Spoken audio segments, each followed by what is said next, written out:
J'avoue que saint Augustin n'a jamais dit que l'on voyait les corps en Dieu. Il n'avait garde de le dire, lui qui croyait qu'on voyait les objets en eux-mêmes, ou par des images corporelles, que les couleurs qui les rendent visibles étaient répandues sur leur surface. Assurément, si l'on voit les corps en eux-mêmes, ce n'est pas en Dieu qu'on les voit, cela est clair. Mais s'il est démontré, comme je le crois, qu'on ne les voit point en eux-mêmes, et que les traces qu'ils impriment dans le cerveau ne leur ressemblent nullement, comme le savent tous ceux qui ont étudié l'optique. S'il est certain de plus que la couleur et que la perception par laquelle l'âme les voit, je soutiens que suivant les principes de saint Augustin, on est obligé de dire que c'est en Dieu qu'on voit les corps. En effet, je reconnais et je proteste que c'est à saint Augustin que je dois le sentiment que j'ai avancé sur la nature des idées. J'avais appris d'ailleurs que les qualités sensibles n'étaient que dans l'âme, et que l'on ne voyait point les objets en eux-mêmes, ni par des images, ni qui leur ressemblent. Mais j'en étais demeuré là jusqu'à ce que je tombais heureusement sur quelques endroits de saint Augustin qui servirent à m'ouvrir l'esprit sur les idées. Et comparant ce qu'il nous enseigne sur cela avec ce que je savais d'ailleurs, je demeurais tellement convaincu que c'est en Dieu que nous voyons toutes choses, que je ne craignis point d'exposer au public ce sentiment, quelque étrange qu'il paraisse à l'imagination, et quelque persuadé que je fusse que cela ne me ferait pas d'honneur dans l'esprit de bien des gens. Cette vérité me parut si propre à faire comprendre aux esprits attentifs que l'âme n'est unie directement qu'à Dieu, que lui seul est notre bien et notre lumière, que toutes les créatures ne sont rien par rapport à nous, ne peuvent rien sur nous. En un mot, cette vérité me parut de si grande conséquence par rapport à la religion et à la morale que je me crus alors obligé de la publier et que j'ai cru dans la suite devoir la soutenir. Cependant, je ne prétends pas être toujours dans l'obligation de répondre à ceux qui attaqueront mes sentiments, surtout s'ils les prennent mal, et s'ils me font des objections dont la résolution dépend de ce que j'ai déjà écrit. J'aime mieux me taire que de dire incessamment aux gens qu'ils n'attendent pas ce qu'ils critiquent, et de répéter pour eux ce que j'ai déjà expliqué. Mais je prie les lecteurs de ne point regarder comme mes véritables sentiments ceux que l'on m'attribue, quoique l'on cite les endroits de mes livres dont on prétend qu'ils sont extraits, et que l'on observe même le changement de caractère pour faire croire que ne change rien dans les expressions. Et enfin, qu'on me rende plus volontiers cette justice. Voici quelques preuves qui justifient la demande que je fais ici, et que j'ai souvent faite ailleurs pour de semblables raisons. Un auteur que je ne crois pas devoir nommer, parce qu'il ne s'est pas nommé lui-même dans son ouvrage, a fait depuis peu des éclaircissements sur la doctrine et sur l'histoire ecclésiastique, où il a tâché de justifier les anciens hérétiques à mes dépens. Il s'agit de M. Fédy. L'ouvrage de Fédy dont il va être question est paru anonymement à Maastricht en 1695. Il ne parle point du père Malebranche dans le premier chapitre de son livre, mais voici ce qu'il en dit dans le second. Selon Tertullien, une des erreurs principales des massionites et apeletiens et valentiniens, c'était de croire que Jésus-Christ était beau avant sa passion. Le père Malebranche, qui les suit quelquefois, comme nous verrons plus bas, s'est entièrement déclaré pour eux sur ce point. Mais comme il enchérit toujours beaucoup sur ceux dont il dérobe quelque chose, il prouve que Jésus-Christ était beau sur terre par des preuves de métaphysique et par des raisons qu'il a puisées dans le livre de la sagesse universelle et dans l'idée de l'être parfait, traité de la nature et de la grâce. Livre 1. Sur quoi on ne peut s'empêcher de rire un peu de ce bon père qui a recours aux idées platoniciennes et à la dévotion sur un pur fait qui n'intéresse en aucune manière la religion, laquelle ne connaît point Jésus-Christ selon la chair et selon l'esprit, comme dit saint Paul. Car s'agissant de savoir comment était fait le corps de Jésus-Christ sur terre et de quelle figure, de quelle taille, de quelle couleur était cette portion de matière, ou ce corps auquel le Verbe s'est uni dans son incarnation, ce qui est une question de pur fait, le bon sens devait lui faire chercher dans les médailles de Jésus-Christ ou dans les auteurs qui ont connu et pratiqué des millions de gens qui avaient vu des tableaux de lui tirés d'après nature la décision de cette question, et non pas dans les raisonnements d'une métaphysique creuse et alambiquée. Réponse. Ne croirait-on pas, après la lecture de ce passage, que dans l'endroit que cite l'auteur, ou du moins quelque part ailleurs, j'ai traité la question de la taille, de la figure, de la couleur de Jésus-Christ, que j'ai décidé qu'il était beau de visage, que j'ai tiré mes preuves d'une métaphysique creuse et alambiquée, et que les raisons que j'ai prétendu puiser dans la sagesse éternelle sont si impertinentes que l'on ne peut s'empêcher d'en rire. Cependant, le fait est que je n'ai jamais parlé de cette question, ni dans le traité de la nature et de la grâce, ni dans aucun de mes livres. Dans l'endroit qu'il cite, je prétends que c'est à cause de Jésus-Christ que le monde subsiste, et qu'il n'y a rien de beau, rien qui soit agréable aux yeux de Dieu, que ce qui a quelque rapport à son Fils bien-aimé. Il ne s'agit point du tout de la taille, de la figure, de la couleur du corps du Sauveur, comme le prétend l'auteur. C'est à quoi je ne pensais seulement pas, bien loin d'avoir eu recours aux idées platoniciennes, pour décider cette question.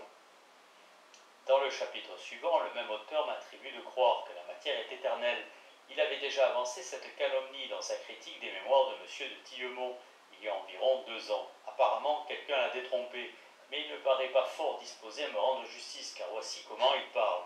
On sera peut-être surpris que le fait de l'éternité de la matière, j'ai cité le père Malebranche, qui non seulement ne la croit pas, comme M. Régis, mais qui même la réfute, livre 2, de la nature et de la grâce.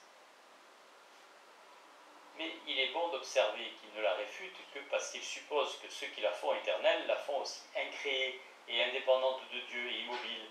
D'ailleurs, il ne nie que l'éternité du monde tel qu'il est, c'est-à-dire de cette portion de la matière universelle qui compose les corps enfermés dans notre tourbillon, la terre, la lune, le soleil, l'air, les étoiles et les planètes, que tout le monde convient avoir reçu leur forme au jour de la création.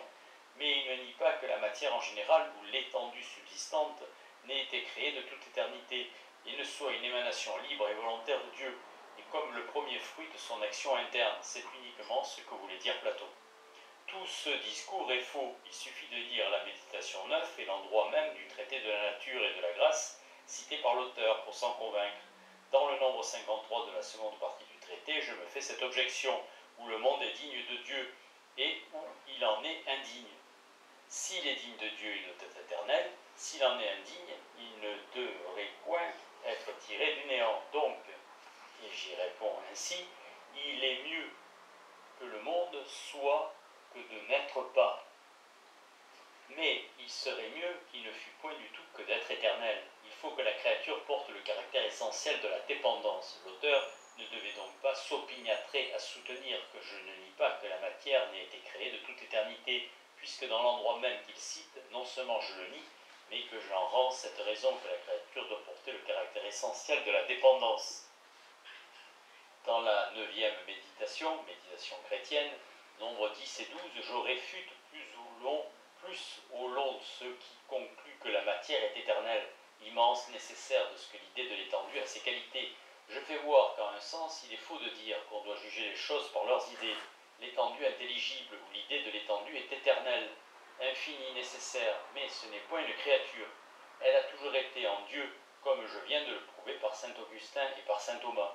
Ce n'est que la substance de Dieu, en tant que représentative de la matière, est participable par les corps, car Dieu contient éminemment tous les êtres. C'est en lui-même qu'il les voit et qu'il nous les fait voir. Quoi qu'il en soit, je dis positivement tout le contraire de ce que l'auteur m'attribue, et cela dans l'article même du traité et dans la 9e méditation qu'il cite. Et je l'avais dit souvent ailleurs, mais quand je n'en aurais jamais parlé, sur quel fondement pourrait-on m'attribuer un sentiment aussi odieux qu'est l'éternité de la matière et aussi généralement condamné? Tous les livres de Père Malebranche, dit-il encore dans le même chapitre, sont remplis de continuels parallèles de la matière avec Dieu. Ceci est fort général et fort significatif. Cependant, si on lit exactement tous mes livres, on ne trouvera nulle part que j'ai fait aucun parallèle entre deux choses si opposées. Mais il est permis à cet auteur de dire tout ce qui lui vient dans l'esprit, et je ne dois pas trouver mauvais qu'il me range avec les anciens hérétiques, les valentiniens, les marcionites. Car le père Malebranche est très incapable d'impiété, et sauf le respect dit ce respectueux personnage qui est dû à saint Justin, saint Irénée, saint Clément d'Alexandrie, Origène, Tertullien et Eusèbe, le sentiment de Valentin sur Léon, qu'il nous dépeigne comme le comble de l'impiété et de la folie, était très catholique. Le sens qu'il entendait était très élevé et très orthodoxe. Mais Baronius, à l'exemple de plusieurs anciens pères de l'Église et de tous les historiens modernes, n'a pas rendu à cette justice aux premiers ennemis de l'Église. Ils ont tous mis en usage à leur égard ce premier précepte de l'éloquence qu'Isocrate et les rhéteurs donnent aux historiens et aux orateurs, à savoir de dire tout le plus de mal qu'on pourra, sans garder aucune mesure de ce qu'on voudra décrier. Voilà le précepte qu'ont mis en usage tous ceux qui ont combattu les sentiments de Valentin sur la divinité, car l'auteur a entrepris de prouver clairement qu'ils étaient très orthodoxes. Il est bien mieux instruit des sentiments de ces premiers hérétiques que les anciens pères. Il veut rendre justice à ces esprits sublimes qu'on a condamnés injustement. En effet, il les justifie pleinement dans le 4e chapitre, dont le titre est « Que tout ce qui est dit le Père Malebranche sur le Verbe éternel, consulté comme sagesse notionnelle par le Père éternel et sur Jésus-Christ, cause occasionnelle et déterminative de l'efficace de Dieu, n'est qu'un réchauffé des vieilles opinions des maçonnites, valentiniens et ancratites, et qu'on ne peut condamner ceci sans anathématiser l'autre. Le Père Malebranche est, dit-il, incapable d'impiété, donc on a eu tort de les condamner, cela est clair.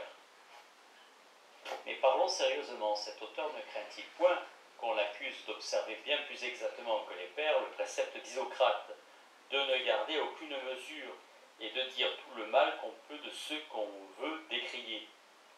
Dans le 2e et le 3e chapitre de son livre, il n'y a rien avancé que de faux touchant mes sentiments, et j'ai rapporté tout ce qu'il en a dit.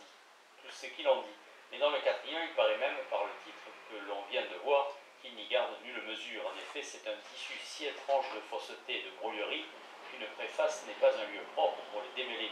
Et après ce que je viens de dire, je puis bien me dispenser d'en parler jamais. Il y a des ouvrages qu'on peut mépriser, des auteurs qu'on doit plaindre, mais en général, l'auteur des éclaircissements confond étrangement les faits qu'il rapporte. Il déguise les sentiments des hérétiques, mais en leur faveur, il corrompt les miens. Dans quel dessein?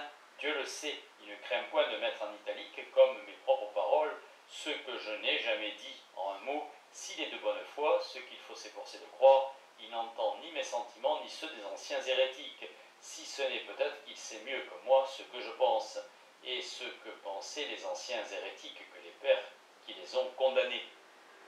Je prie donc les lecteurs ou de laisser là mes livres pour ce qu'ils valent, ou de n'en point juger sur le rapport de qui que ce soit, quelque estime même qu'ils aient pour ceux qui les attaquent. Cette loi indispensable, qu'il ne faut condamner personne avant de ne l'avoir entendue, justifie la demande que je fais. Les critiques sont des accusateurs, il ne faut donc pas les considérer comme des juges. J'ai souvent été obligé de faire des livres pour prouver ou que ceux qui me critiquaient ne m'entendaient pas ou qu'il n'agissaient pas de bonne foi.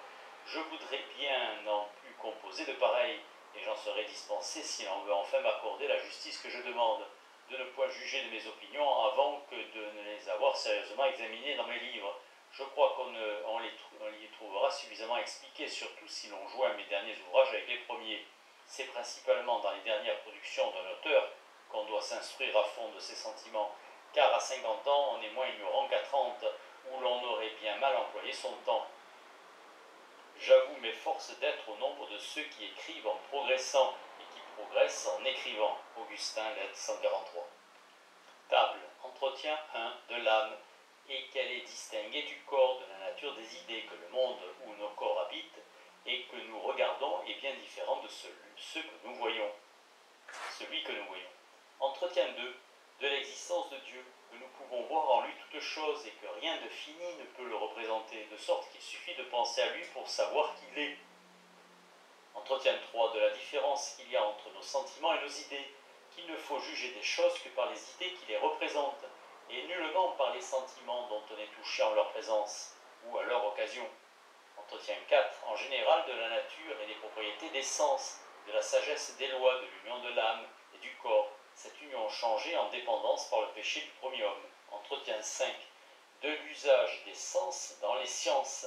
Il y a dans nos sentiments idées claires et sentiments confus. L'idée ne appartient point au sentiment, c'est l'idée qui éclaire l'esprit, et le sentiment qui l'applique et le rend attentif, car c'est par le sentiment que l'idée intelligible devient sensible. Entretien 6, preuve de l'existence des corps tirés de la révélation. Deux sortes de révélations, d'où vient que les révélations naturelles des sentiments nous sont une occasion d'erreur. Entretien 7, de l'inefficace des causes naturelles, ou de l'impuissance des créatures, que nous ne sommes unis immédiatement qu'à Dieu seul. Entretien 8, de Dieu et de ses attributs. Entretien 9, que Dieu agit toujours selon ce qu'il est, qu'il a tout fait pour sa gloire en Jésus-Christ et qu'il n'a point formé ses desseins sans avoir égard aux voies de les exécuter. Entretien 10, de la magnificence de Dieu dans la grandeur et le nombre indéfini de ses différents ouvrages, de la simplicité et de la fécondité des voies par lesquelles il les conserve et les développe, de la providence de Dieu dans la première impression du mouvement qu'il communique à la matière, que ce premier pas de sa conduite, qui n'est point déterminé par des lois générales, est réglé par une sagesse infinie. Entretien 11. Continuation du même sujet. De la providence générale dans l'arrangement des corps et dans les combinaisons infiniment infinies du physique, avec le moral, du naturel, avec le surnaturel. Entretien 12. De la providence divine dans les lois de l'union de l'âme et du corps, et que Dieu nous unit par elle à tous ses ouvrages. Les lois de l'union de l'esprit avec la raison. C'est par ces deux sortes de lois que se forment les sociétés. Comment Dieu, par les anges, distribue aux hommes les biens temporels, et par Jésus-Christ la grâce intérieure et toutes sortes de biens, de la généralité de la providence. Entretien 13. Qu'il ne faut point critiquer la manière ordinaire de parler de la providence. Quelles sont les principales lois générales pour lesquelles Dieu gouverne le monde? De la providence de Dieu dans l'infaillibilité qu'il conserve à son Église. Entretien 14 et dernier, continuation du même sujet. L'incompréhensibilité de nos mystères est une preuve certaine de leur vérité, manière d'éclaircir les dogmes de la foi, de l'incarnation de Jésus-Christ, preuve de sa divinité contre les Sociniens. Nulle créature, les anges même, ne peuvent adorer Dieu que par lui. Comment la foi en Jésus-Christ nous rend agréable à Dieu.